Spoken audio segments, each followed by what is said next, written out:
Hello friends, good morning. कैसे हो आप लोग? आई होप आप लोग बहुत अच्छे होंगे। Good morning. तो आज है नवरात्रि का चौथा दिन और आज है संडे। तो आप सभी को हैप्पी नवरात्रि, जय माता दी। तो संडे की वजह से मैं आज माता रानी का थोड़ा अच्छे से पूजा पाठ कर सकती हूँ और थोड़ा भोग वगैरह बना के भी चढ़ा सकती हूँ। आप लोगों को पता है कि मैं डेली रूटीन में मॉर्निंग में उठ के चली जाती हूँ ऑफिस, जिसकी वजह से मैं माता रानी का पूजा जो अच्छे से नहीं कर पाती हूँ। और आज संडे का दिन था, इसीलिए मैंने सोच के रखा हुआ था मॉर्निंग में मैं उठूँगी तो सबसे पहले माता रानी के लिए भोग बनाऊँगी, नहा धोवा के उनका पूजा पाठ अच्छे से करूँगी। उसके बाद ही मैं कोई काम करूँगी। तो यहाँ पे मैं उठ चुकी हूँ और यहाँ पे माता रानी का मैं भोग बना रही हूँ, क्योंकि मेरा भी जो फास्ट है ना 9 दिन का है। और मैं थोड़ा ज़्यादा क्वांटिटी में बना रही थी, क्योंकि मेरी फ्रेंड भी है ना, उसको भी देना था। तो हम उठ चुके थे यहाँ पे, फटाफट से मैंने सारी तैयारी कर ली थी। मैं आज बना रही हूँ कुट्टू के चावल की खिचड़ी और यहाँ पे सिंघाड़ा जो होता है उसके आटे की पकौड़ी। मैंने पूरा तैयारी फटाफट से कर लिया था। कुछ ही टाइम में हमने नहा धोवा लिया था और मुझे बहुत वीकनेस लग रहा था, इसलिए मैंने नारियल पानी पिया। नारियल पानी पीने के बाद में मैंने जो भोग बनाया था ना, अच्छे से थाली वगैरह में निकाल लिया और यहाँ पे माता रानी को भोग लगाया, थोड़ा बहुत वहाँ पे पूजा पाठ किया। और यहाँ पे देख सकते हो मेरा मतलब अलमारी है, उसमें मैंने सामान भी रखा हुआ है और ऊपर में मैंने माता रानी को रखा हुआ है एडजस्ट करके। जो मैंने भोग लगाया था ना माता रानी को, मैंने उसी को प्रसाद के नाम पे मतलब खा लिया था और बहुत ज़्यादा टेस्टी लग रहा था। इतना अच्छा लग रहा था ना, कोई भी प्रसाद हो चाहे जैसे भी बनाओ, लेकिन खाने में बहुत स्वादिष्ट लगता है। तो यहाँ पे हमने खा लिया था। खा पी के मैं जब सो गई थी, जब सो के उठी ना, तो मेरे बाल एकदम चुड़ैल जैसे लग रहे थे, आप देख सकते हो। और मैं पूरे ज़मीन पे इतने सारे बाल बिखरे हुए थे ना कि मैं बता नहीं सकती। आजकल बाल इतने ज़्यादा टूट रहे हैं कि ना मुझे कुछ समझ में नहीं आता। मैंने झाड़ू उठाया और पूरे रूम में की मैंने सफाई कर डाली, क्योंकि ना चूहे भी मुझे बहुत परेशान करके रखा है। यहाँ पे मैंने नारियल पानी एक रात में पिया था, एक सुबह में पिया था।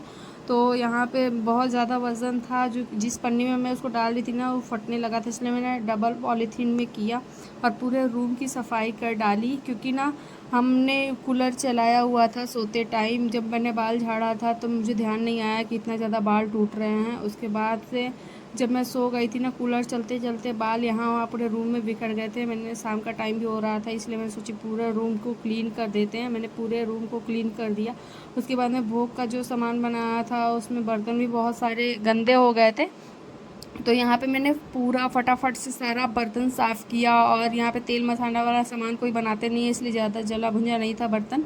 फटाफट से साफ़ हो गया। फटाफट से बर्तन साफ़ वगैरह करने के बाद यहाँ पे देख सकते हो मैं थोड़ा स्पीड से काम कर रही थी और थोड़ा क्लिपिंग भी मैंने तेज़ कर दिया था, क्योंकि बहुत शाम हो रही थी और मुझे अभी कपड़े वगैरह भी धोने थे। सारे बर्तन वगैरह को क्लीन करने के बाद में मुझे समझ में नहीं आ रहा था कि मैं शाम के टाइम में क्या बनाऊंगी। और यहाँ पे बर्तन भी धो रही थी और मैं सोच भी रही थी कि मैं शाम में क्या बनाऊंगी, लेकिन मुझे कुछ भी समझ में नहीं आ रहा था। तो यहाँ पे हमने सारे बर्तन धो लिए थे सारे, मतलब मैं एकदम पूरा परेशान हो गई थी, थक गई थी और बहुत कम बर्तन थे। फिर मैं बाथरूम के साइड में गए और वहाँ पे देखा कि मैंने कपड़े भिगो के रखे हुए थे, जो कि मुझे कपड़े धोने थे। और एक ही दिन का टाइम मिलता है, उसमें कपड़े धो, कपड़े सुखाओ, कपड़े को प्रेस करो, उसके बाद में फ़ोल्ड करके अलमारी में रखो, बहुत सारे काम हो जाते हैं। और अभी तो यहाँ पे मेरे साथ में कोई है भी नहीं। मैं चाहे व्रत रहूँ चाहे कुछ रहूँ, लेकिन करना मुझे ही है। तो मैंने सोचा देर न करते हुए फटाफट से मैं सारे कपड़े धो लेती हूँ। और यहाँ पे एक गलती हो गई थी, मैंने सारे कपड़े एक ही में भिगो दिया था और मैं सो गई थी, मेरे दिमाग से निकल गया था और कुछ कपड़ों में दूसरे कपड़ों का दाग लग गया था, जो कि एकदम अच्छा नहीं हुआ। हमने सारे कपड़े फटाफट से धो लिए। धोने के बाद में और बाहर तो सुखाने का कोई जगह था नहीं, इसलिए मुझे कपड़े अंदर ही रखने पड़े जब तक उसका पानी निकल ना जाए। और उसके बाद में यहाँ पे थोड़ा टाइम के बाद ना लाइट भी चली गई थी, तो पूजा का भी टाइम हो रहा था। मैंने फटाफट से कपड़े वगैरह चेंज किए और मैं रेडी हो गई पूजा करने के लिए शाम का।